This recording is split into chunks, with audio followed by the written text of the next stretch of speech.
on the Zoom call. And first of all, welcome to everybody. And Lakshmi, special welcome to you. Let me introduce Lakshmi to you. Actually, I know Lakshmi more as a my wife's friend. Okay, and later on, I learned that she's also a master at words. And Lakshmi, hope you don't mind me using the word master. In the current woke generation, I think it should be okay. So Lakshmi is a writer by vocation and avocation. She strongly believes that her brain is in her fingers. She claims to not be able to think unless she is placed in front of a screen with a keyboard under her fingers. Even her daily prayers are typed into a private digital journal, and that's the only way she thinks she can converse with her God. She was trained in chemistry and does write a lot of chemistry related stuff on her job, but she has diversified into non-chemistry related writing as well. More recently, she's been bitten by the verse bug and has been writing verses of spiritual text. And she says that she's a tool in Krishna's hands. So maybe, Peta, something what you said earlier on, and Lakshmi, looks like there's some resonance there. We'll learn a little bit more about that. So, Lakshmi, warm welcome to you. I was reading some of your blog that you shared with Preeti about travels in the Avial land. And, you had written there saying that as we approached the sanctum, my mind was consumed by a verse from the Narayaneeyam that had been my lifeline these past months. Asmin Paratman. Paratman. And this is in the 8th Dashakam, 13th Shloka. And I looked it up. I haven't read your book fully. I finished probably the first chapter, and it's not an easy read, so it's a little, it'll take time for me. It talks about Naimittika Pralayam and Navi Kamalat Brahmanaha Avirbhava. And I looked up that shloka, and I thought maybe I will, I'll read that shloka, and then I'll introduce the topic, and then we can roll on. Asmin Paratman Nanupa Padma Kalpe Twamittamat. You want to read it, Preeti? I'll get the expert to chant it. Hi, Raj. Paratman Nanupadma Kalpe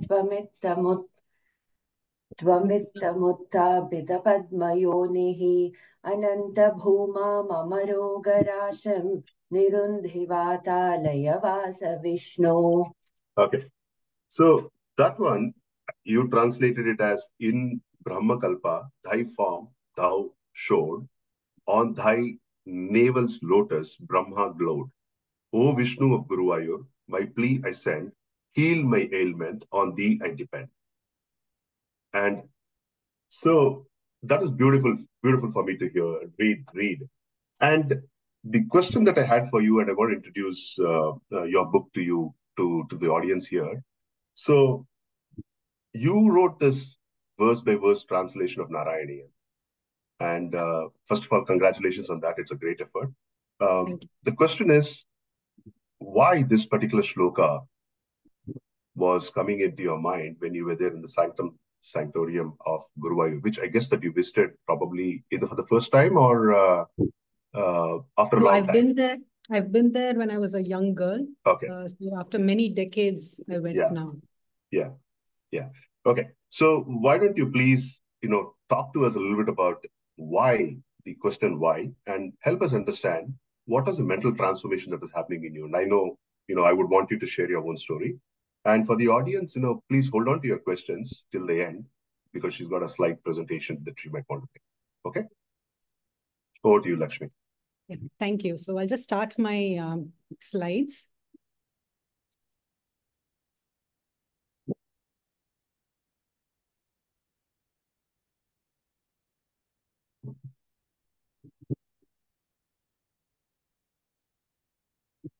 Can you see the slide? Yeah. Okay.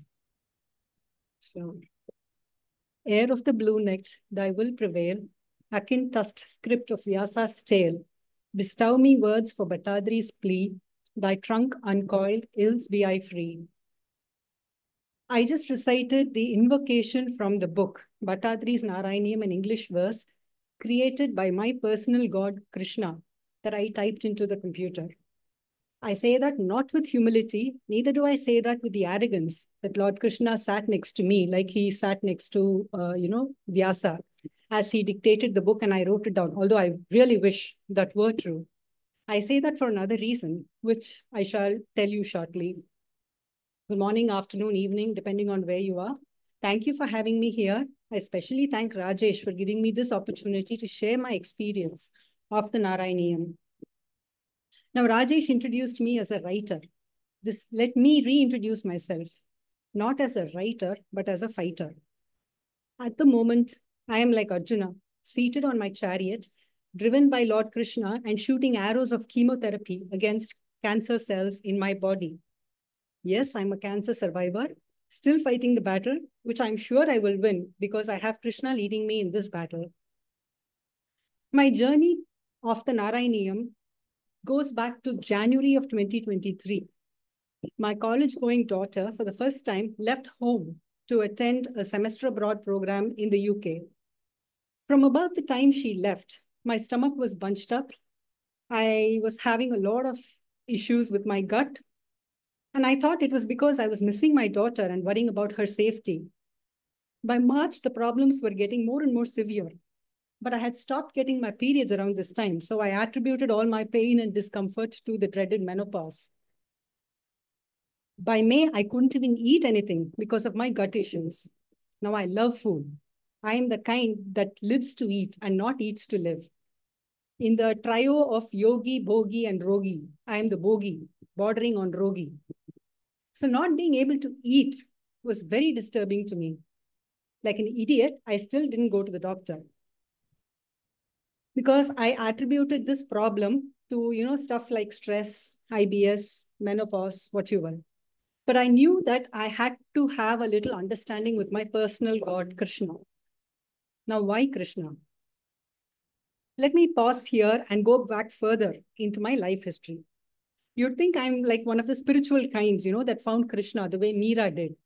When I tell you why Krishna became my personal god, you will probably stop listening to my talk any further. I'll take that risk. I wonder if you remember that in the 80s, there was a show called the Mahabharat that was aired in the Doordarshan.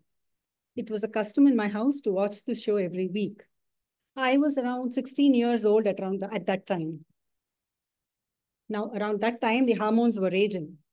I had a huge crush on one of the actors in the show, Nitesh Bharadwaj. He acted as Krishna. So I fell in love with Krishna because I had a crush on Nitesh Bharadwaj. Long after I got over the crush with the actor, my love for Krishna remained.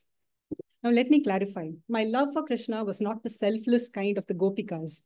My love was transactional. I called him only when I was in some kind of trouble or pain, never when things were going smoothly. And like Shishupala, I must have called Krishna a gazillion names that don't fall under the Sahasranamam. Last May, I was in pain and I called out to my Krishna. I made a pact with him.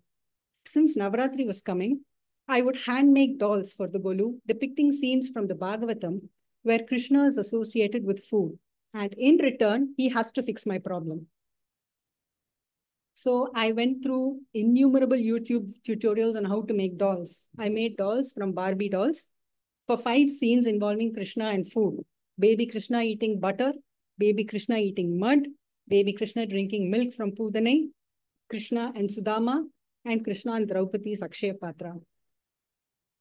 Navaratri neared. I was nowhere to feeling better. In fact, I was feeling worse. Still, on the new moon that kicks off Navaratri, the Malaya Amavasya, I built the steps and placed my handmade dolls on them. When the last doll was placed, I really needed to use the toilet.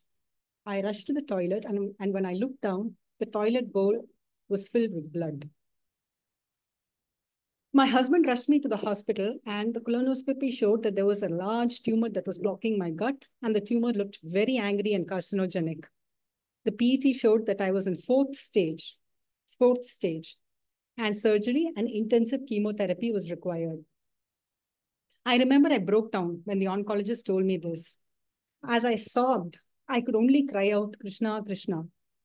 Once I calmed down, I walked up to my puja room, looked at the picture of Guruvayurappan that I had there and said, you are the boss. You do what you will. I don't have the energy nor strength to even think about this. By the end of October, the surgery was done. A month later, I started my chemo.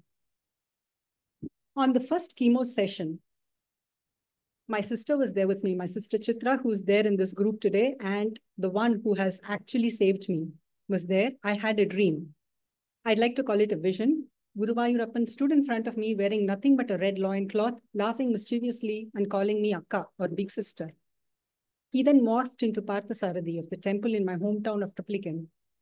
I woke up wondering if there was a message in this for me or it was just a drug-added dream or wishful thinking. Anyway, by this time, a lot of people had asked me to chant this shloka from the Narayaneeyam, Asmin Paratman Nanupadma Kalpe, Tvamita Mukta Pitapadma Yonihi, Ananta Bhuma Mamaroga Rasim, Nirinti Vatalaya Vasa Vishnu.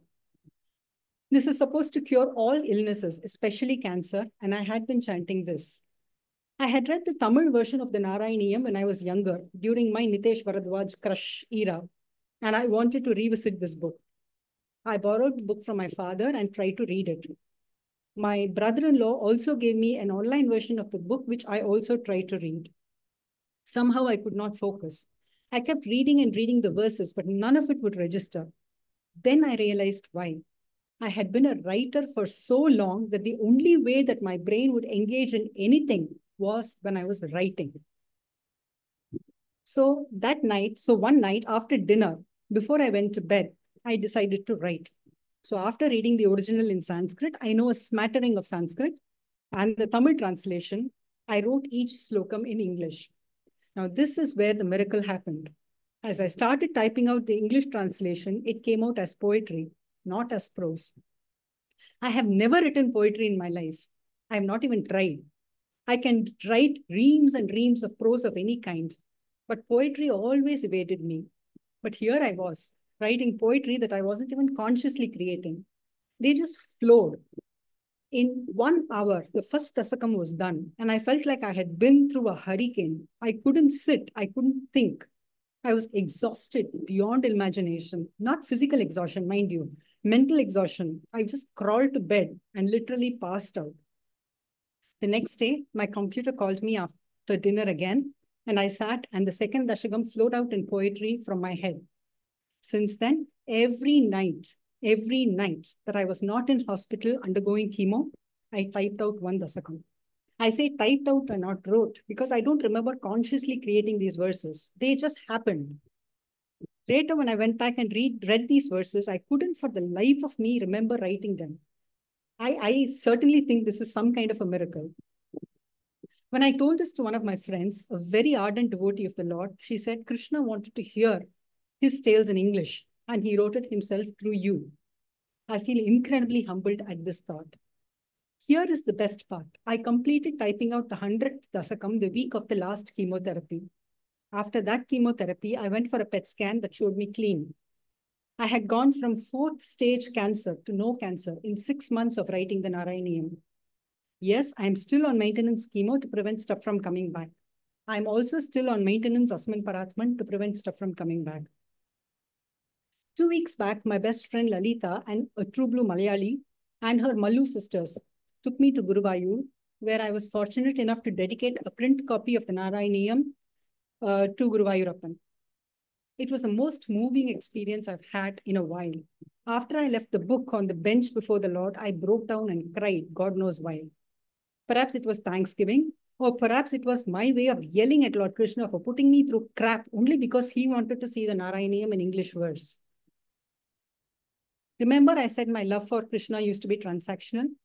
It still is. But here is my take. My father, Mr. Gopal, now 82, has always been my spiritual guru. When I was young, my father would tell me tales from the Hindu mythology. There's one thing he said that struck me. No matter how you think of the Lord, you will reach him, he said. Kamsa thought of him in fear, and he reached him. Shishupala gave him 1,000 galis in hatred, and he reached him. The Gopikas called out to his name in love, and they reached him. Bhishma gave him 1,000 names in Sahasranamam and reached him. Even the false Vasudeva, who considered himself Krishna, became one of him. So I figure even my transactional calling to him will help take me one step towards the Lord.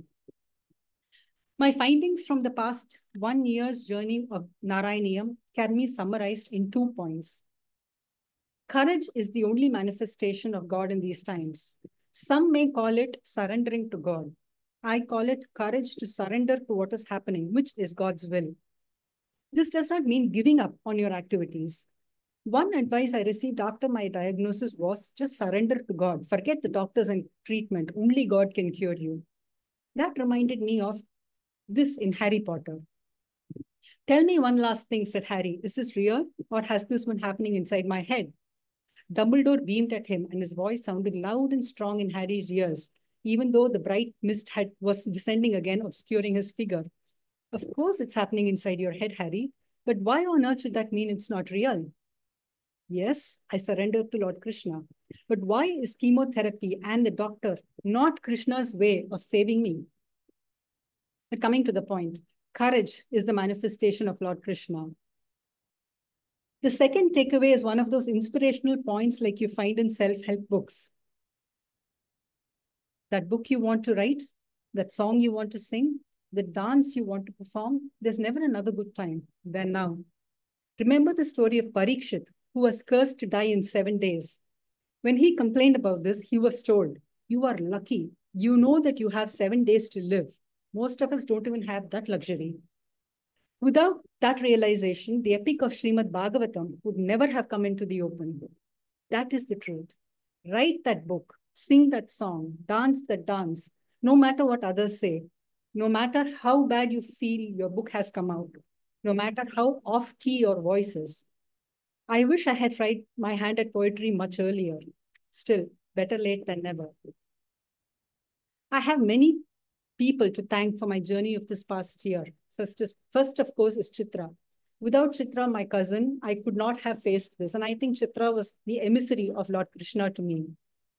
My father, my family, my husband and my daughter, my cousins, my innumerable number of friends, all of them have been inspiration to me in this past year and have given me enough strength to face this and the spirituality to seek Lord Krishna. Of course, I am an insignificant dust to even think of thanking the Omnipresent.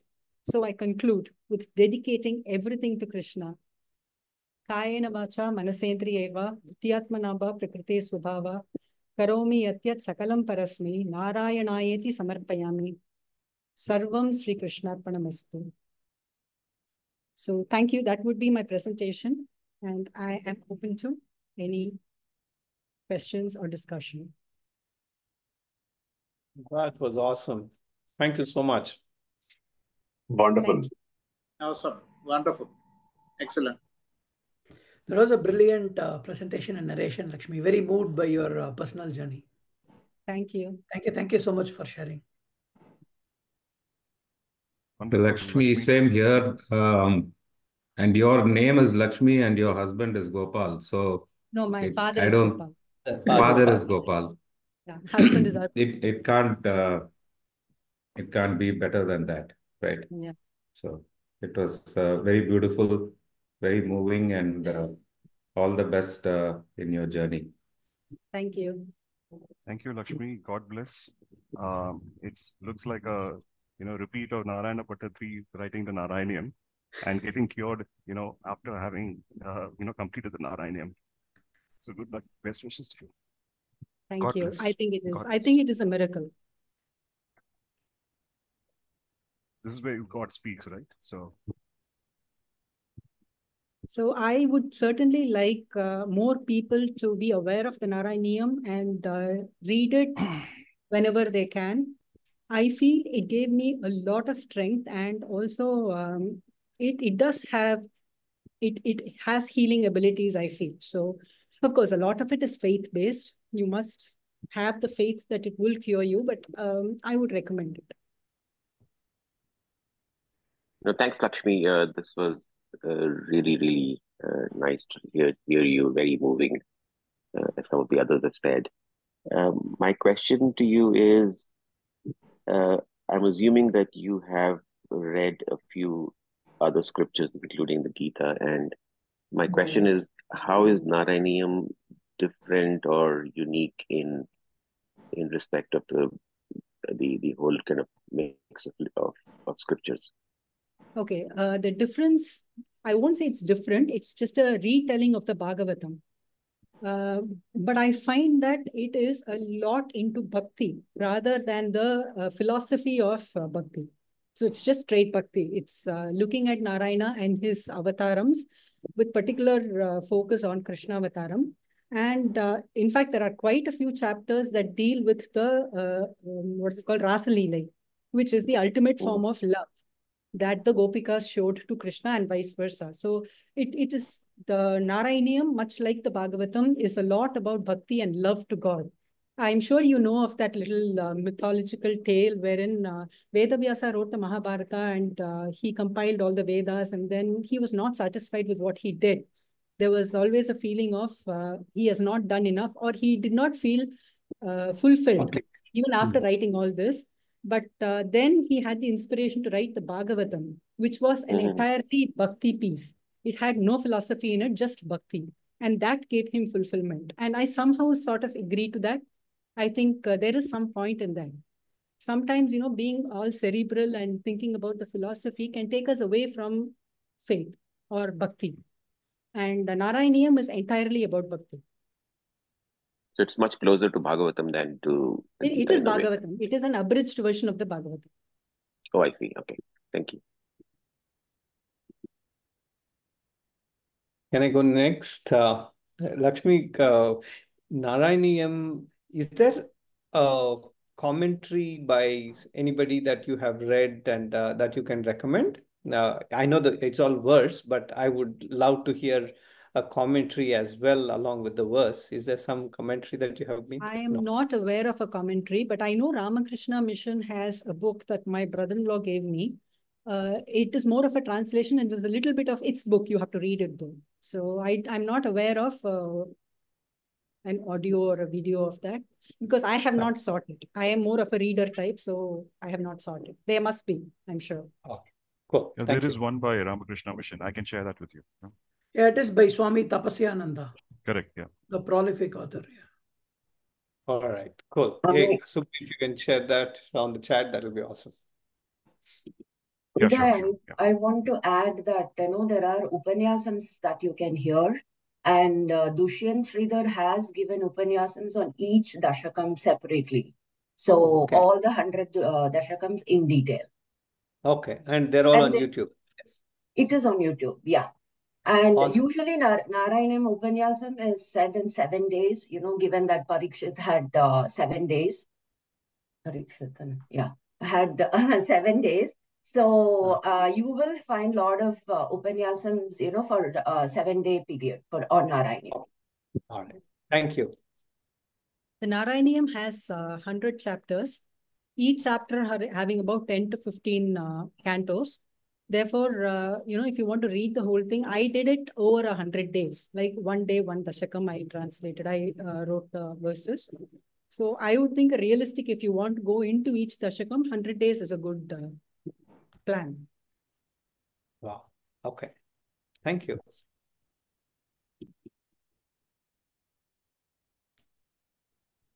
Any other questions for Lakshmi?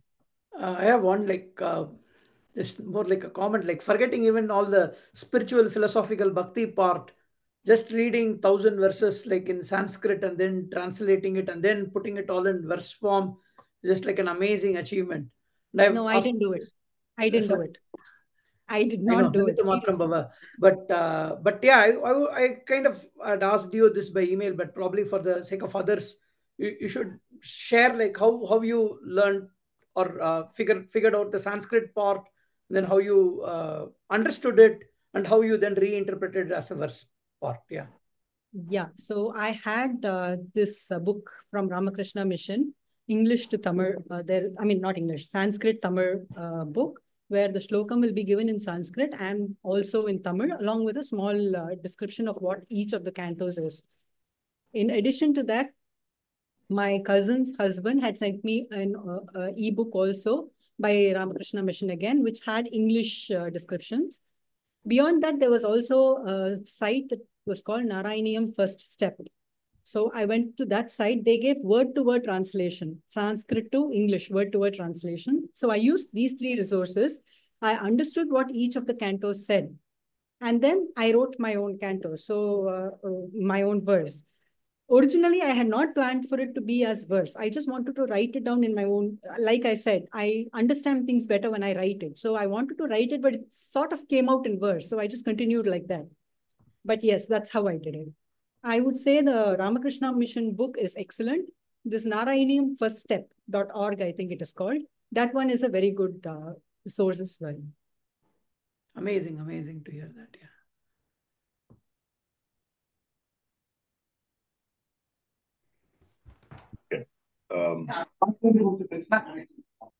I have a question for you, Lakshmi, and this is this got less to do with the journey what you've gone through, but a little bit more to understand the mechanics of how we went about it.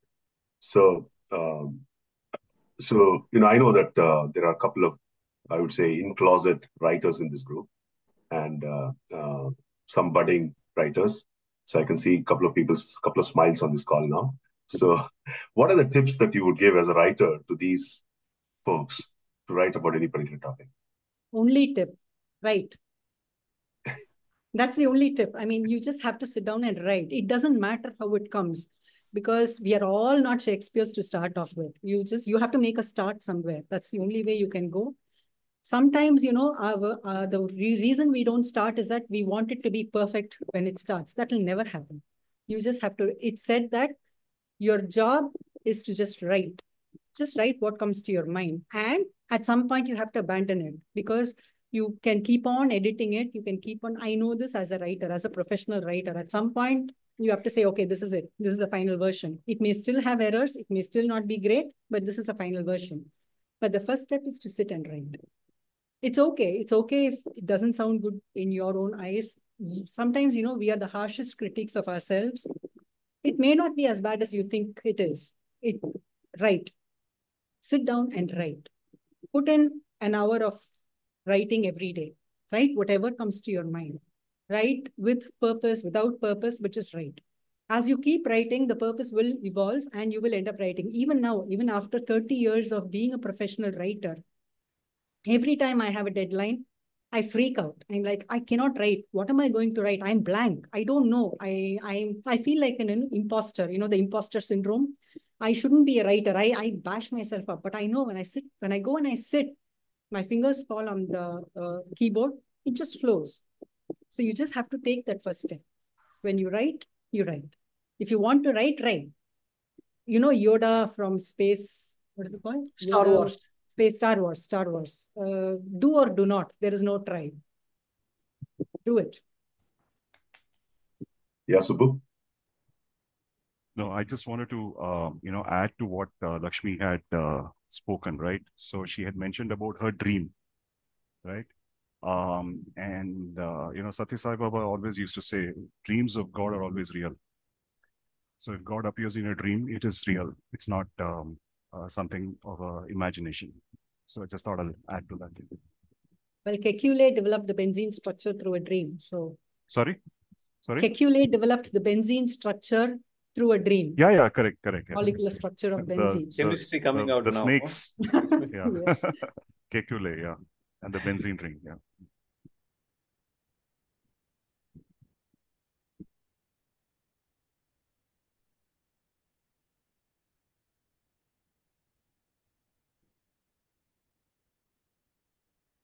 Any other questions, comments?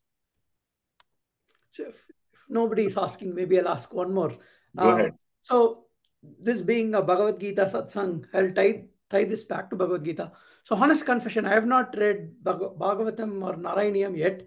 I have your book and Swami Tapasyananda's book, and I want to read them side by side along with that Narayaniyam First Step org, and I will do that in one of these coming days.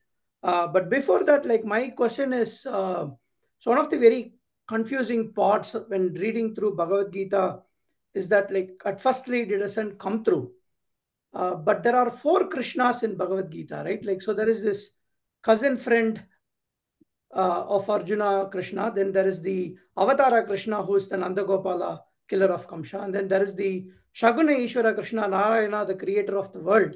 And then there is the Nirguna Parabrahman, Atman Krishna. So, and if we do not look at the verse as to who Krishna refers to as himself amongst these 4 characters, it kind of gets very confusing. The reinterpretation does not come out correct. And of course, Vyasa being again the writer of Bhagavatam, the Purana, and like with all this. So I'm assuming there's like this multiple. So in this case, since it's not Krishna speaking, at least one redirection is removed. But there will still be 3 Krishna. There's an Avatara Krishna, Saguna Ishvara Narayana, and Nirguna Brahman. So in Narayaniyam too, is it kind of laid out such that there is some lessons? There is like, of course, the amazing story of Krishna, but then I'm assuming there is the zooming out at like the Narayana Saguna Ishvara level, and then there is the Advaita theory of Parabrahman, Nirguna Ishvara. And how did you find like this various paths, like which appeals, who's speaking which one, and how did you use this in your translation, or did you use a different meter or style to convert the verse? So sorry, you're muted, Lakshmi. Mostly the Narayaniyam is the story of the avatars of Vishnu, and with specific focus on Krishna avataram. But the last few chapters, last maybe 3 or 4 chapters, deal with Krishna and Narayana in all its forms. The Nirguna, Saguna, everything. So that is more of an exposition of this is what Narayana is, or could be perceived as. But those are very minor. The rest of the Narayaniyam, as in the Bhagavatam, is more about the joy of experiencing Narayana as one of the avatars. So there isn't much of philosophy there, except, maybe in Kapilar, in the avatar of Kapilar, where he teaches his mother, Devahuti, about all the philosophies of, Dvaita or Advaita or whatever it is, Vishishta Advaita, I suppose. But apart from that brief part of Kapilar explaining the truth to his mother, there isn't much of philosophical underpinnings anywhere. It is all about the love or the compassion of Narayana in his various forms. That is what Narayaniyam is all about. So, and when I went through each of the cantos, it was more of the bhakti and of the greatness of the Archa Purusha or the Avatara Purusha of Narayana. Not as much of the philosophy of it.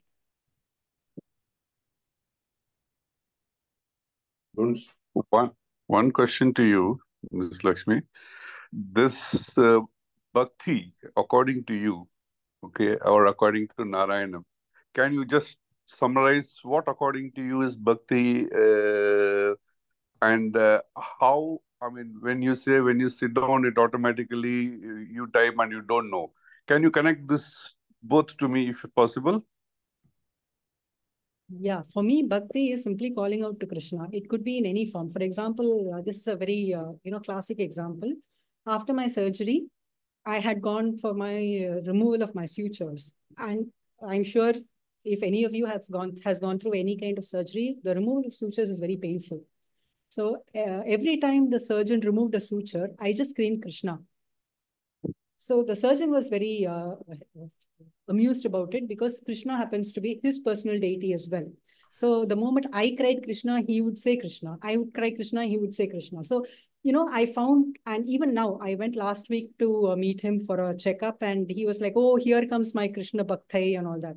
So I think basically just calling out to Krishna is bhakti. You can call out to Krishna in any form. Half the time I'm screaming at him. Half the time I'm shouting, scolding him. So, but for me, it's like, okay, Krishna is my, I don't know how much of you know Tamil, but Bharatiyar calls Krishna his Sevagan, Kannan yen Sevagan. So you can call Krishna in any way you want. I'm sure he will come running to you. So in my case, when I did not have any plans of starting to write the Narayaniyam at all. I don't know what moved me to start writing it. I don't know how I wrote it because, as you can see, it is a pretty big work. When I look back, I printed a few copies of the book to be given to people, the physical book. And when I look at the book, it's a fairly gunda book, a fairly big book. So when I look at it, I'm like, how did I write this? And I have no recollection of writing it. It was almost like Krishna was me at that point. You know, the whole it sounds very tacky when I say it. It sounds like, I'm making this up or, making being melodramatic or something. No, but I have a feeling that it wasn't me who wrote it. Something took over me when I wrote it. And I think that something is the Krishna I have been calling. So I strongly subscribe to Karma Yogam and Bhakti Yogam. I don't quite understand this Jnana Yogam thing at all. And I don't think I'm capable of that also. What this 1 year has taught me is that just do your stuff. Krishna will take care of everything else. And in my view, that is bhakti, or that could be construed as bhakti. Not that I'm anywhere near it. I have a long way to go, but I think that could be the starting point of bhakti. That is beautiful, Lakshmi. Thank you. I know there are a couple of hands raised, but just want to make a comment here. We just completed chapter 12 Bhakti Yoga in our satsang. And, obviously, the questions always keep coming up. Okay, what is Bhakti? How is it different from Karma Yoga? Bhakti Yoga and Karma Yoga, what are the differences? Which mindset has to take what kind of a, path and all that stuff. So that's the reason why you would see some of those questions coming up here. Okay. Guns. Srini, raise your digital hand. I'll put it for you next. Oh, yeah, thank you. Lakshmi, I just wanted to make a comment. It's really not a question, or maybe it is a question in my mind. What I found very beautiful was you were in love with Krishna and you just wrote it, right? And you've been listening to Narayaniyam and all that. The one thing that you mentioned, which I've been thinking over and over since you mentioned it, is the courage and how that love has translated into courage for you. That I find very beautiful. And I think, we try to put labels on a lot of things, right? Karma Yoga, Bhakti Yoga. I don't think Krishna means to put labels on anything, right? So that is also very beautiful. And I think that's kind of what you are describing here. So thanks very much for that. It's really very, very helpful. Thank you. That's exactly what I wanted to convey, that it doesn't matter. All the philosophies don't matter after a point. It's just that you give in to Lord. You just say, okay, you take over, which has always been the case. You don't lead your life. God leads it for you. It's His will be done. We just don't realize it. I went to a Christian school. I went to a convent school. So the prayer was Our Father, Lord's Prayer. And it's always thy will be done. It's not even thy will be done. It's thy will be done.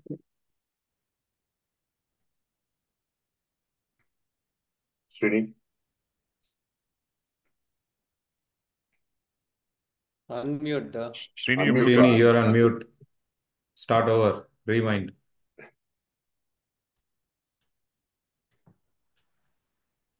While Srini unmutes, Preeti, thank you so much for, making the connection with Guntax, and so we can have this conversation. Thanks, Raj. Thanks, Lakshmi, actually. Even I'm hearing her talk after such a long time, after I think the final year chemistry presentation, I am hearing her after that, formal presentation way. Yeah. But very inspiring journey, Lakshmi. Thanks, Raj. Sorry, it is an aside question from me.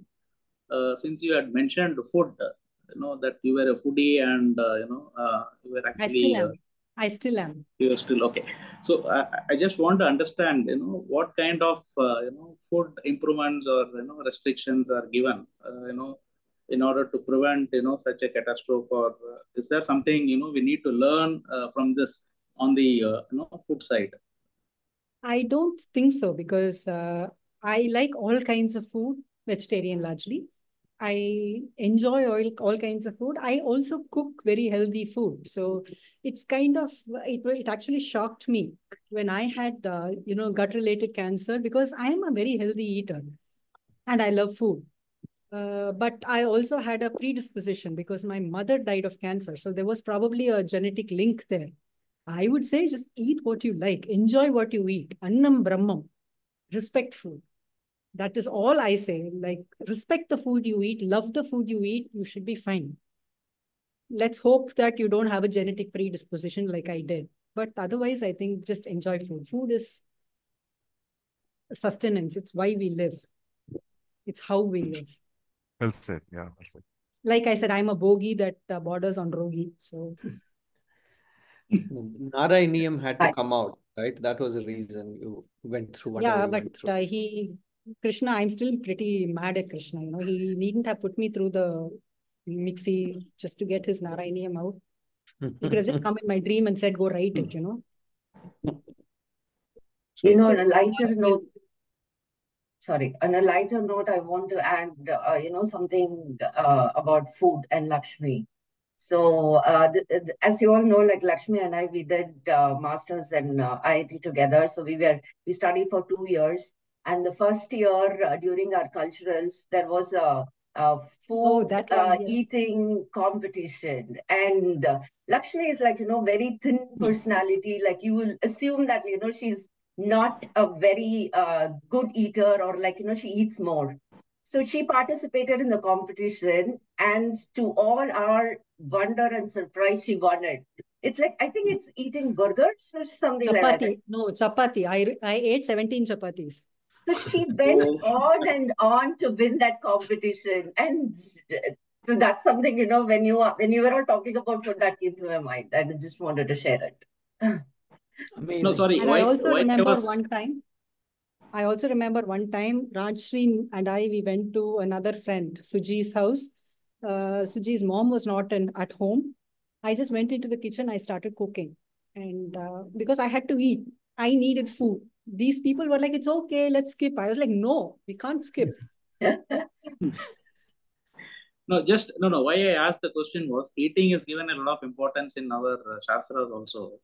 As Swamiji said the other day, eating more or not eating is easier. Eating the right amount is the most difficult part. So you never know what is your right amount.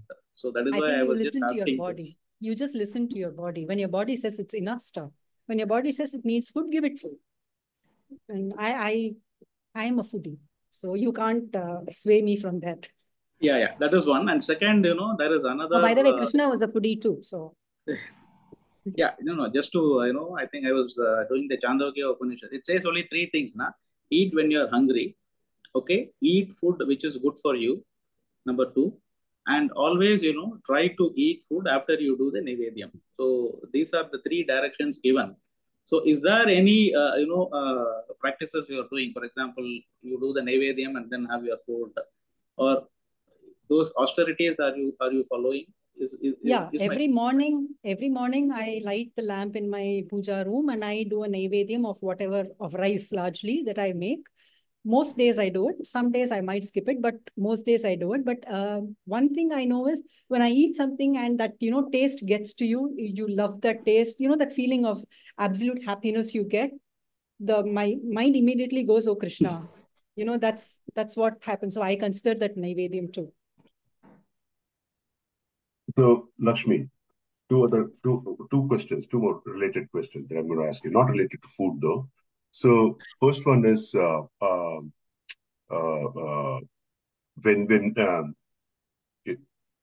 what next that you're trying to do after Narayaneeyam? God willing, let me ask you this other question too. And second thing is that for some of the people in the audience, it may be helpful if you can probably take a minute or 2 to explain the connection of Narayaneeyam and a little backstory about Guruvayur. Okay.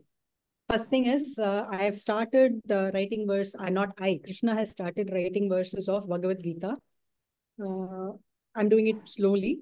because I want to understand Bhagavad Gita a little more. So I'm doing this. Obviously, I have to write to understand. Therefore, I'm doing that now.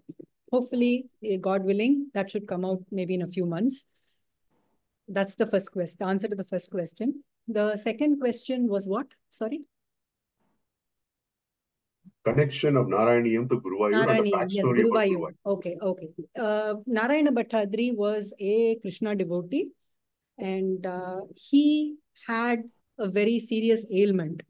I'm not quite sure what the ailment was. There is some ambiguity about it. Some say it was a stomach ailment. Some say it was like leg pain and something like that, which his guru had this, and he inherited it from him, saying he prayed to God and said, let my guru be freed, give the disease to me. And he got the disease. So he was suffering a long time. So he met a wise man. I don't remember names. So this wise man told him, start with the fish. This guy was like aghast. He was like, I'm a vegetarian. How can I eat fish? And then he realized that what he meant was start with the Matsya Avataram, write about the avatars of Vishnu. So he went to Guruvayur, which was his favorite temple. He's obviously a Keralite. This was in the 15th century, 16th century. He went to Guruvayur, he sat in the sanctum, and he started writing the Narayaniyam. So he also wrote one chapter every day. He studied the Bhagavatam, he abridged it, and he wrote the Narayaniyam as one chapter every day. And when he finished the 100th chapter, he was cured of the disease. When he got up, when he was sitting and writing, when he got up after that last cantos of the last chapter, he was completely cured of his illness. And it is said that every time he wrote the Narayaniyam or he chanted the Narayaniyam, Krishna would come and sit next to him and listen to him. And in the last chapter that he wrote, it seems Krishna showed himself in his Vishwarupam to Narayana Bhattadri. And that is what propelled him to write the last chapter, in which he describes Krishna, Mahavishnu or Narayana from head to toe. It's a complete description of the physical aspects of the Lord. And it seems he saw this Lord directly in front of his eyes and he was completely cured.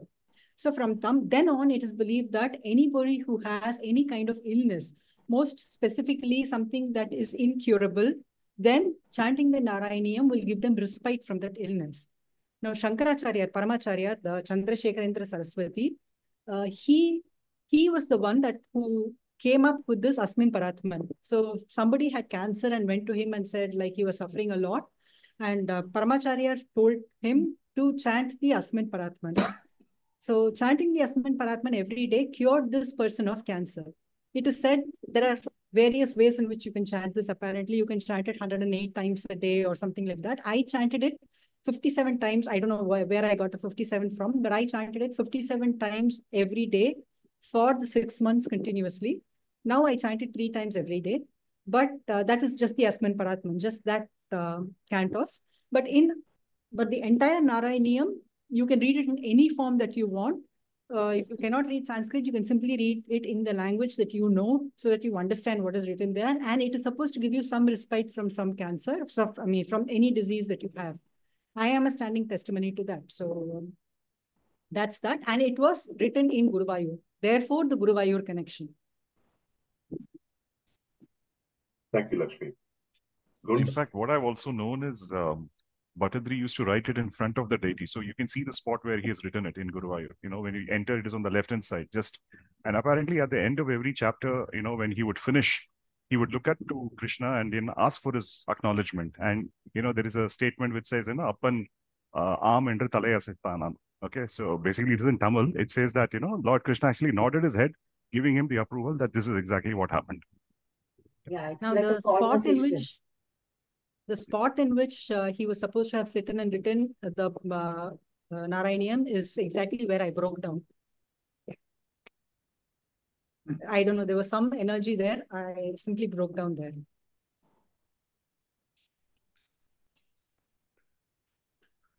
Excellent.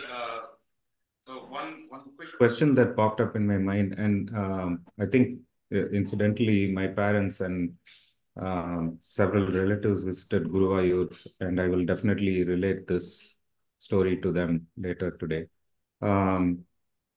So I think I have not heard, or this is my ignorance, complete ignorance, on the disease curing aspects of the Narayaniyam. I thought that Dhanvantari was the aspect of Vishnu that was involved in disease curing. And, during COVID, we used to play the Dhanvantari slokas quite a bit. Is there any connection there with Dhanvantari and Krishna and the Not Narayaniyam? really. Not No, really. I okay. mean, Dhanvantari comes there as, one of the characters during the churning of the Parkadal. So Dhanvantari was the Okay. one brought out the Amridam from the churned ocean. So that's the only connection that comes in the Narayaniyam about Dhanvantari. It's Okay. just that So I don't think Bhattadri there's a got direct cured at the connection. end of the whole thing. I'm sorry? No, Bhattadri got cured of his disease, so that's probably the reason why it's associated with. Yes. The reason Ketu, why you are on mute. Krishna, you're on mute. Oh, sorry. I just wondered, like, if every time in Zoom we say you are on mute, we say Krishna, we would have gotten mukti sooner. But anyway, so the question I want to ask was, like, I heard this one incident described in Narayaniyam is that, like, when Krishna steals butter, apparently he throws the stone to get butter, or it's like you hit it with a stick to get butter. And do you remember which version is mentioned in Narayaniyam? No, neither of them is. Neither No, of them is? Okay. No. So because I remember, like, Dushyant Sridhar was probably saying, Well, like, there is one part where he kicks the whatever the churning pot, and that is when his mother goes ballistic and ties him up to the this thing oral. Yeah, I So think that's the incident I think I remember is that is in Bhagavatam. Oh, What you are Bhagavatam. saying is Okay, in okay. Bhagavatam, not in Narayani. I see. Okay. Krishna, I think in this case, Preeti like, I knows was the trying answer to. for that. Sorry?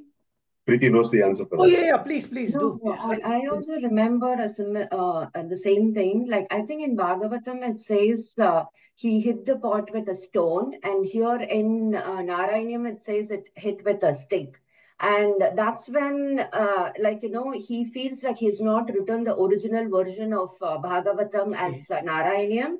And then Krishna enacts the entire scene. He says, I had stick on one hand and the stone on the other hand. So it is correct. Like, I also used a stake. And because Narayanam is also a conversation between Bhattadri and Guru Ayyappan. So that's why you will see references where, where he's referring to Guru Ayyappan in the first person, like as though we have conversations directly. So that's why, and there are a lot of instances where the scene is enacted again for Bhattadri. So yeah. So, and also the last verse of every Dashakam says that you are this, everything, cure my ailment. So that's how he finishes each of the Dashakam. And I think in maybe 98, 99 or the last few Dashakams, he was, because in the version that I heard, like he had arthritis, so he was able to get up and do Namaskaram. So that's why it's also called Namaskara Dashakam. I think it's 98 or 99, where every stanza, the last line ends with now I can do Namaskaram. So that's how this entire story goes. Beautifully explained, Preeti. Thank you so much. Yeah, very touching story. Every time I hear that story, I get horripilation, goosebumps. So I wanted to kind of connect that with what Lakshmi also mentioned. Bhattadri also claims that he did not write it. It is Krishna who actually wrote it through him. And then he was actually in his body, in his mind, dictating literally the verses. And I remembered that part. Like, so he writes this Narayaniyam and says, oh, I hit the butter with a stick. And then later that night, he recollects what he wrote versus what he had read in Bhagavatam and said, oh, but the Bhagavatam says the stone part. How can I misrepresent the Lord's story? And once written, these poets do not go correct or edit or anything at all. It's done. So, and then that is when Krishna comes in his dream and enacts the whole scene. Oh, you looked me from this side, but Vyasa wrote me from the other side. So both of you are correct. So it was just like, just amazing to hear. And again, like true vision. May I add something here? Yeah, the fact that I did not know that in Narayaniyam, Krishna hit it with a stick shows that I didn't write it. I don't remember writing that at all. I have to go search for it now in the book. Gunz? Yeah, just a quick mention. I remember, so Dushyant Sridhar was here in Atlanta, in the US last year in Atlanta. I saw him in Atlanta for the 4 or 5 days that he was lecturing on the Vishnu Sahasranam. And in the first day itself, I think he does this in every lecture. Somebody got sick and I'm not able to connect. Maybe I did not make the connection then, but I believe he talks about the Narayaniyam. And somebody got very sick in Chennai a long time back. And apparently Paramacharya told them to recite that particular, the Asmin Shlokam 108 times. I've heard him mention that in several of his lectures. I think he brings that up. I was just connecting, and I don't know if anyone had listened to him in his lectures. More or less everyone, I think he refers to that. But I just realized the connection now. So.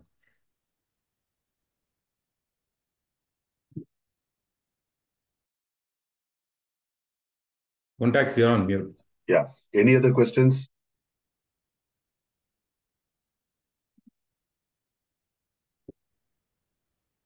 Okay. So Lakshmi, thank you so much. It was wonderful. This was So beautiful. great to have met you, and great story, and keep it up, and looking forward to listening to your Bhagavad Gita, reading your Bhagavad Gita verse book next. Thank you so much for having me. Thanks, Raj. Thanks, Rajesh. Absolutely. Thank you, Lakshmi. That was beautiful. Okay. Thank you. You can stay on. You stay on Thank if you you very would like, because we can move to the next part, which is I know we 7:15. Is there anyone who is doing chapter 12 revision today? Let me say bye now. Bye, Lakshmi. Bye. Bye. Okay. Looks like there's no one who's doing chapter 12 revisions. All right. We'll ask questions to Yeah. Pete. Any questions for Pete on his talk? I will. Yeah. So Srini, unfortunately today I came in a bit late, so I didn't get to hear your whole story. But when you say that Ramana Maharshi did not believe in free will, but yet free will is the opportunity or the action taken to pursue spiritual knowledge, where did that free will arise from? Is it from the past prarabdha? Is my take. Well, if there is no free will, how could it arise from prarabdha? And also, once realization occurs, there is prarabdha, but you cannot deny at that juncture free will, because there is no karma acting on that sage. So, for what it's worth, my understanding is that every moment is the nexus of free will and prarabdha. And we have the choice. The prarabdha has brought us to the moment, but every moment we have free choice. From that choice, karma will ensue. But again, the actual moment to moment is free choice. How we exercise that moment becomes karma until we're free. Then karma has no action, there's no hangover, so to speak, of karma. If that's helpful to you, that's my understanding. Understood, Rick. Understood. Thank Wonderful, you. Rick. Thank you. Rick, that's Wonderful. wonderful. Can you I think you repeat hit that? the nail. You hit the nail on the head. Understood. Rick, I got Also, some Srini, if I may, I don't know if it's still a publication available, but Swami Dayananda wrote a book on Upadesha Saram. He also, I have that book, but that book was available. And he taught that. He taught that in his courses.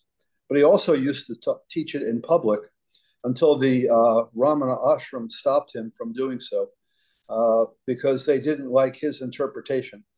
Personally, I think Ramana would have been thrilled with it, but that we don't have the opportunity to know. But if you have a real regard for Ramana, which I do as well, you will love, I mean truly love, Swami Dayananda's Upadesha Saram. I would look to see if AVP has it. Sure, I'll take a look at it.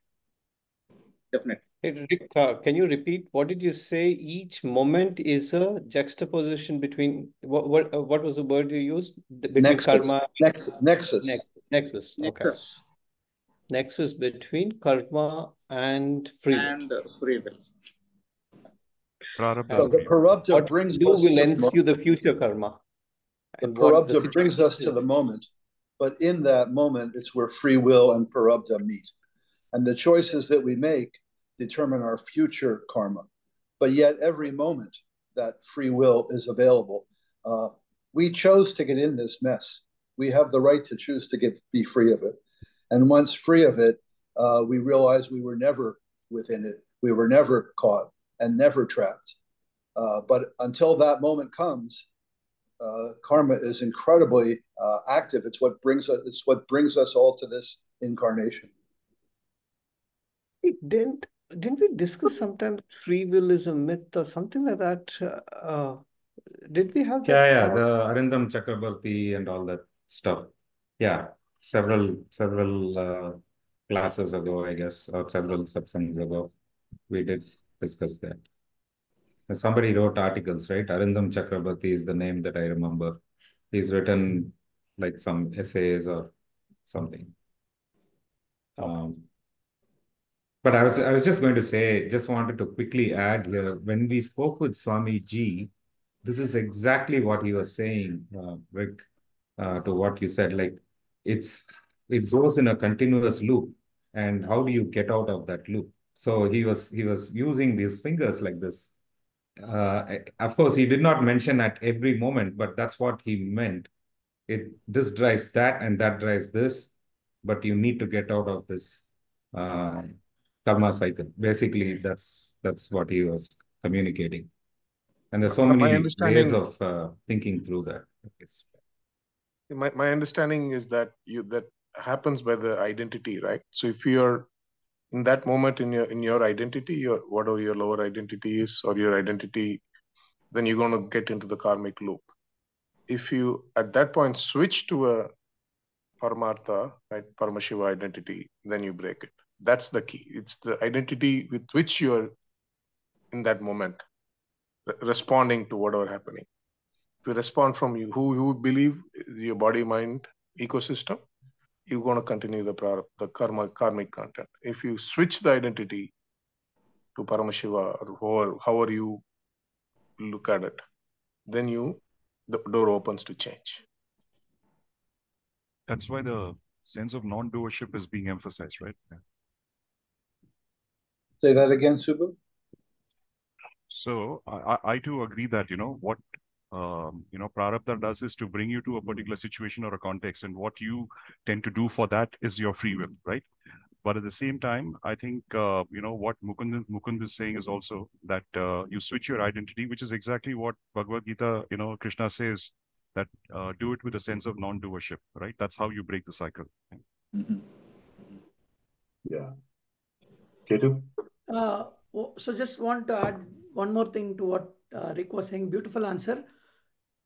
So whenever we do any karma, we kind of think only as there is a palam for it, karma palam coming. That's like as the bhokta. But as Swami Dayananda says, there is a second aspect to it. It creates a vasana in you, and it influences the future karta. So that is why, like when any action that you do, if it's kind of a bad one, the addiction, that is how it happens. So if you do one thing, you will probably get a drishtapalam or adrishtapalam. But at the same time, it is also creating more vasanas for you. So a future person who takes an action is kind of influenced by that past action that you took, which you could again say like it's prarabdha from the unseen angle point of view. But even from the seen point of view, if you have like smoken, like the example of like, oh, the first cigarette, you are enjoying it, by the 10th cigarette or something, the cigarette is enjoying you. It's not the other way around. It kind of creates that addiction loop and so on. So that was one thing, just wanted to add that small point, that the karma, there's a palam part, but there is also the future karta part. So it becomes, basically ties you both as a bhokta and as a future karta, two things. And then second point was again, regarding the Ramana Maharshi's teaching, I completely believe those are best understood from an Advaitic point of view. And when it is taught by some Advaita Acharya, it becomes much, much more clearer. Otherwise, you go sitting and asking, who am I? I don't think anybody can find the answer. And it's all kind of Bhagavan Ramana Maharshi itself. If you look at the Upadesha Sharam or Saddarshanam, the two big works that he wrote in Sanskrit, and as explained by Swami Dayananda, Swami Paramarthananda has lectures on both of them, and Swami Sarvapriyananda also has like couple of talks that he has given on various Ramana Jayanti. And those explain very well of how Bhagavan's teaching of doing that who am I Atma Vichara ties into the exact same thing, Karma Yoga, Upasana Yoga, Jnana Yoga, Shravana Manana, and Nididhyasanam, as mentioned in Advaita Vedanta. So it's kind of very good to reconcile both these things together, and then it makes like much more sense rather than just taking one piece out of context, and then if we look at it, then it wouldn't seem to make that much sense. Yeah, understood, Ketu. But my entire take was this example of Lakshmi Gopal itself writing the Narayanam. Is it a prarabdha or a free will? It is both, right? Like from what we know. So there is the prarabdha that is taking her to that particular moment, and then in the moment she makes the decision. She could have done either way. She could be still lamenting and saying, oh, I'll just lie in my bed and moan about this, or I can channel my energy into doing something. So that fork in the road, you still get to choose. But somebody putting you into that fork and giving you those two choices, that's prarabdha, right? And So, Krishna, thank you. Sorry, go Rick, for what you said here. I would like to just say as well, I think Subbu had shown Jean Dunn translating the Sargadatta Maharaj. And my own experience completely supports what you said, Krishna, in that when I was with him in Mumbai, Maurice Friedman, who did the translation from I Am That, who had previously been with Ramana Maharshi, literally when I was sitting there, if he translated, Maharaj seemed brilliant. When others translated, he seemed very muddled. And I remember asking Maharaj about that. And he said, nobody can discuss what they themselves don't understand. Yeah, beautiful. Yeah. Excellent. Yeah. So, just to add to one other thing, right? I'm listening to Swami Tadatmananda now on Mahabharata. And this fate versus free will is discussed, at length between Draupadi and Yudhishthira, okay, in the forest. And then between Dhritarashtra and somebody else, Sanjaya, I think, okay? They discuss it threadbare. And the way Swami Tadatmananda explains this is, he says that, think of a river, okay? A flowing river, okay? It could be of any current. And you are on one bank and your goal is to go to the other bank. Okay, so the prarabdha has brought you till that bank, but the river flow is happening. And if you want to go directly, let's say directly opposite to where you are, then you got to swim in the river at that point of time. Okay, and at that point of time, you have to, if you have the choice, number one, first of all, to jump into the river or not, and you need to make the decision based on the flow of the water. And then he says, let's say you decide to jump, to go to the other side of the side. Then you need to overcompensate a little bit for the flow of the water. Otherwise, you'll end up a little bit diagonally to the other side. Okay? So that overcompensation and the decision to jump, okay, he says is free will. Okay? But you coming and standing at the bank of the river is prarabdha. And then he says, you being in a position to take the decision, saying that I'm going to chicken out, I'm not going to go because this is too forceful river flow right now, is a decision that you are able to make. None of the other animals are able to make. Okay. He says that is free will. So actually, that's a good example, right? So if you think the river exists, the flow exists, and you exist, and make all the decision, you're still making the decision from a lower identity, right? Whatever decision you think, it is still prarabdhic or as an influence. But when I say switch the identity, then neither the river exists nor you exist. There's no flow. Once you switch, then the true transcendence happens at that switch. So I think that's the boundary, right? The identity is very trivial. It's very subtle here, right? If you think all of this exists and you are that, then that is all still in the plane of prarabdha plane only. When you switch the identity, then you can stop that. That's why if you look at Krishna, you'll stop the time. Like Mahabharata, there are so many examples where the time space continuum is just changed. That's just because he's operating as that consciousness, super consciousness, where all of this is part of that. In fact, there's a very subtle interpretation of this. I'll share that link of Swami Vivekananda's experience in, I think, Almora, I think, one of the Himalayan places. That is possibly the closest explanation I've seen of the nature of reality and prarabdha versus free will. It's because they're tied, right? What is nature of reality? How does it cosmos? How do I interact with life? And then the question of free will is secondary to that. I'll share that link. It's very, very subtle, but he explains that beautifully. Swami Vivekananda as that revelation in Almora, and he talks about it. I think it's Swami Sarvapriyananda who explains that. I'll share that link. Sure, Mukul. Thank you. That is good explanation, Mukul. Okay, please we got share 1 that. minute more. In fact, just one question to you, Rajesh. Okay, it's sometimes easy to explain, saying that you've come to the point you have to take a call of jumping into the river, then swim in a certain direction. Now, let's say you have explained prarabdha and free will on this side of the bank. Now you're on the other side of the bank. Yeah, is it prarabdha that brought you there, or your free will that brought you there? Right? It is a continuous cycle, isn't it?